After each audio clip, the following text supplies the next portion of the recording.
What's up, Cowboy Nation, Cowboy Headquarters, and America's team? It's your boy G, the number one Cowboy fan, Hampton, coming to you live, direct, and correct. Here we are, Saturday morning. Good morning. It's very early. Yeah, I got a lot going on today, so I have to get in and get out. But good morning, everybody, man. I want to say good morning to everybody and all those that are part of this channel, man. I really appreciate everybody as far as being a part of this channel. So I'd like to say big shout out to the subscribers and all those that follow this channel. Without you, I would not be where I am today. Also, I got to give a big shout out to some of my social media groups. I think we've been kicked out one group, but it's okay. I think our language was a little bit too much, but I wasn't able to post in their group, but sorry about that. But let me give a big thanks to the Dallas Cowboys on deck, Cowboys Fan 365, and We Them Boys. This is our Facebook social media groups that shares our content in their groups. So we want to say thank you, and I think we'll do better. And we'll be more selective of what we share in these groups, because I think, yeah, I got kicked out of one group, but it's okay. Like I say, a lot of this is all barbershop talk, so sometimes we find ourselves getting caught up in our feelings and our emotions and just expressing our feelings. So this is what happens sometimes. But I'm not going to keep you here this long, man. I just want to get on here. And I know you guys saw the title, What If the Cowboys Didn't Do This? But what is it that they didn't do? What if after that horrendous, horrific, terrible game on last week that we witnessed as Cowboy fans? And I know we need to say, let's let it go, but whoo. It's like when you get beat up, you still got to nurse those wounds until you're back to normal. We're not quite back to normal yet. But I'm going to say it this way. And this has to be the case. And I don't know if anybody actually given any thought to this. But what if Mike McCarthy and his coaching staff studied the wrong tape?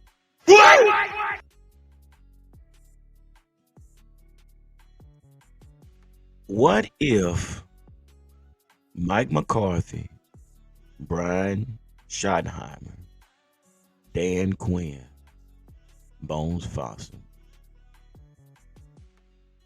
what if they studied the wrong tape? Do it again.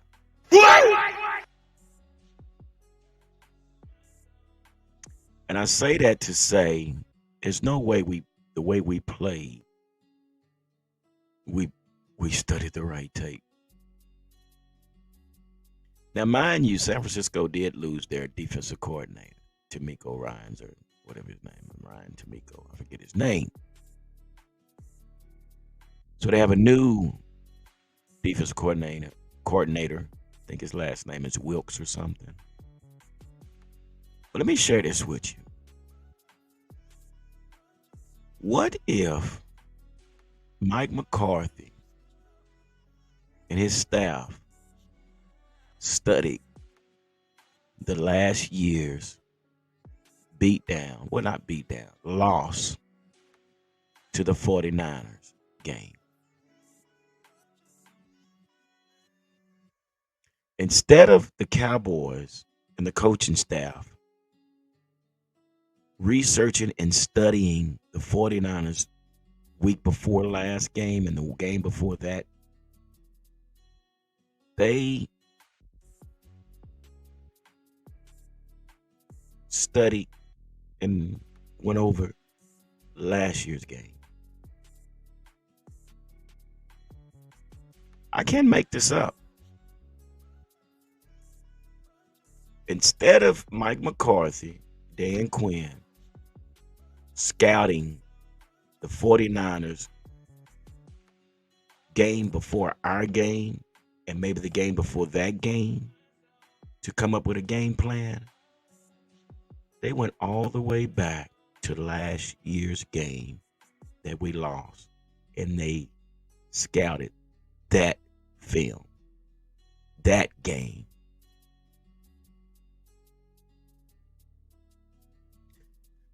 Brian Schottenheimer said something, and this is what got my attention. He said we wasn't expecting the team, the 49ers, to play so much man to man defense.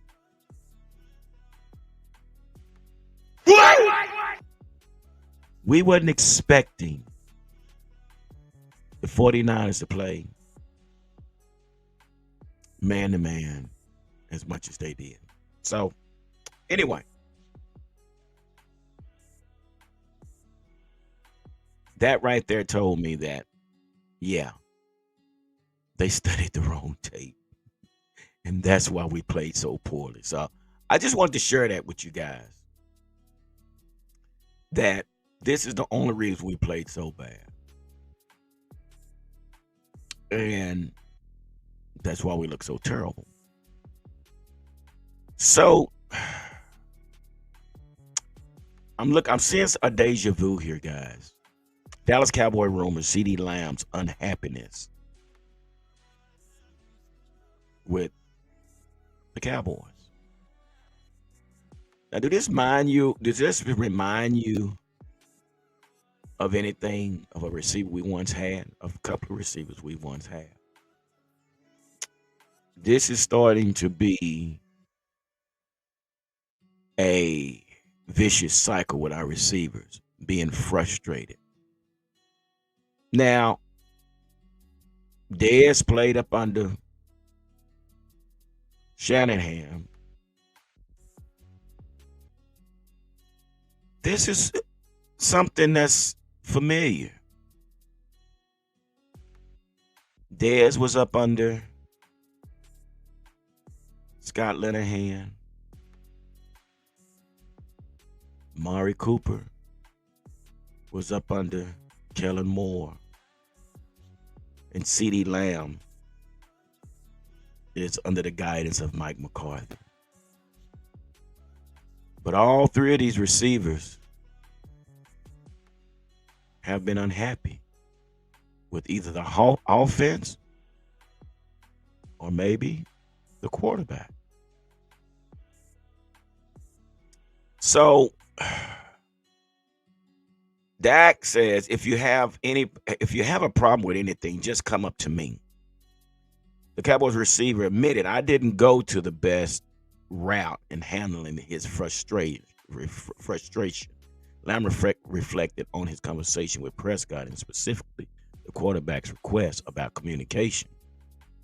I told him, Prescott, straight up. And he came up to me and he was like, if you have a problem with anything, just come up to me and we'll talk about it. I don't care how it really necessarily looked to the media, right? Lamb told reporters on October 13th when reflecting on his conversation with Prescott. But the media is going to do what the media does anyway. If I stand by myself, it's a problem. If I go talk to him and I flare my hands a little bit, it's a problem, right? So at the end of the day, it's just getting down to the nitty gritty, getting everything understood and both parties to be on the same page. And me and Dak, we did that the first day back. So we can have all week a fresh slate and active.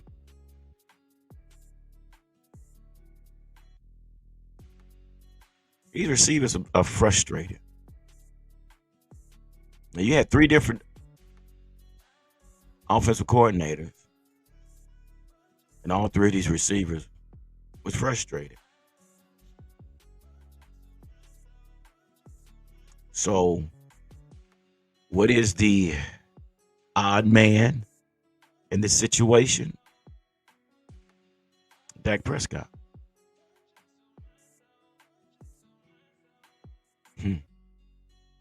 So, we can truly say that there's a problem on both ends with the play call and the preparation of this game last week and with Dak Prescott.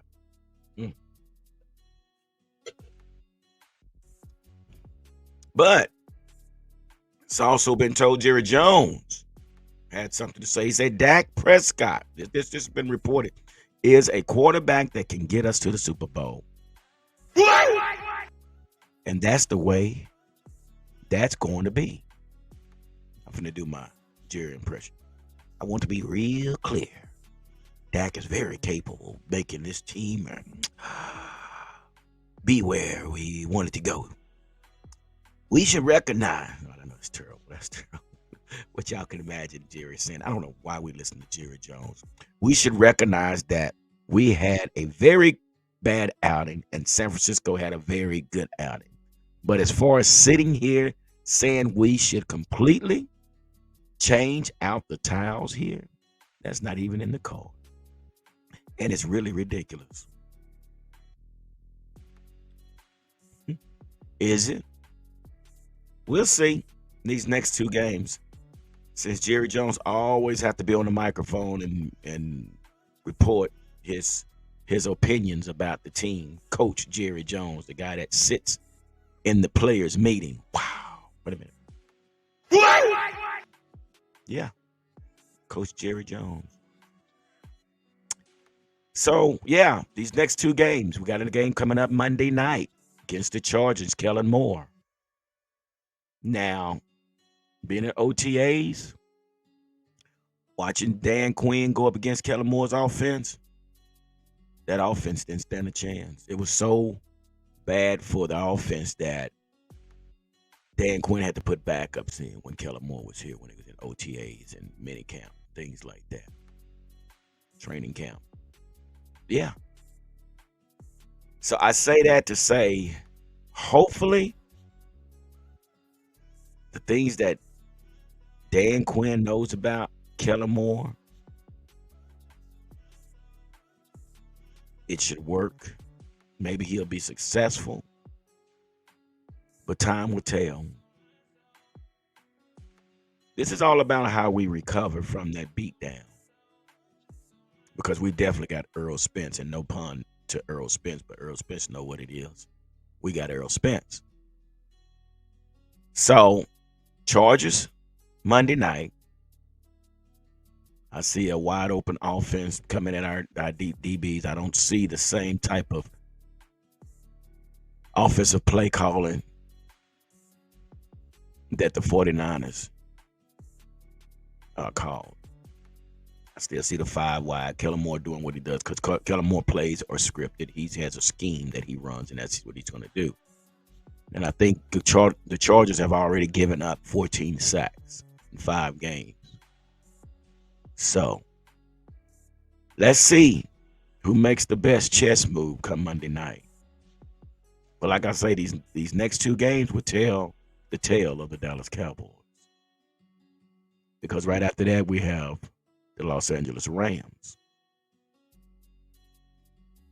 So,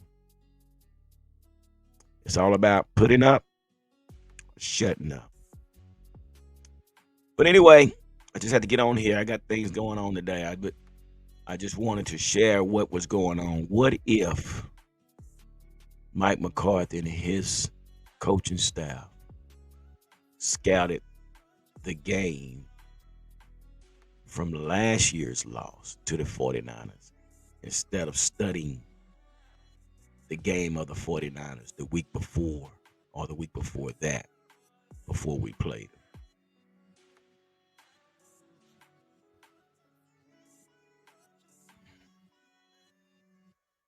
Yeah, in my opinion, that's what they did.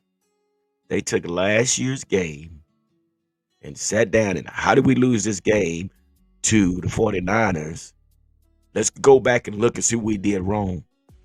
But not realizing that 49ers have a new defensive coordinator. And Kyle Shanahan knows Dan Quinn. So, Brian Schottenheimer, when you say that you wasn't expecting the 49ers to run so much man coverage and you you guys didn't adjust to the man coverage lets me know y'all studied the wrong tape. Oh yeah. But anyway, Monday night, Monday night football. Hmm. Let's see what happens.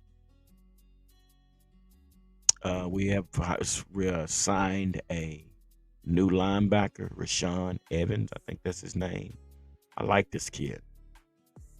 He's a thumper. He plays downhill. So we might see Michael Parson playing middle linebacker this week, which I think that's where he needs to go. I really do. I think that's where he needs to go. I understand he's great on the edge and everything, but he's so small that I don't know. Like he said, he had to use ice bags and things like that the last year when they played the 49. I'm sure he's still icing down now because of his size. I mean, he's fast, but his body is taking a beating. We need Sam Williams to step up. We need Dorrance Armstrong to step up. You put Michael Parsons in the middle, and then you let him. Then you let him roam the field. Come on, Dan Quinn. But anyway, all right, guys. I just want to share this information with you. You know what was going on and everything. But yeah, let's see what happened, and let's continue to keep the faith that we get over this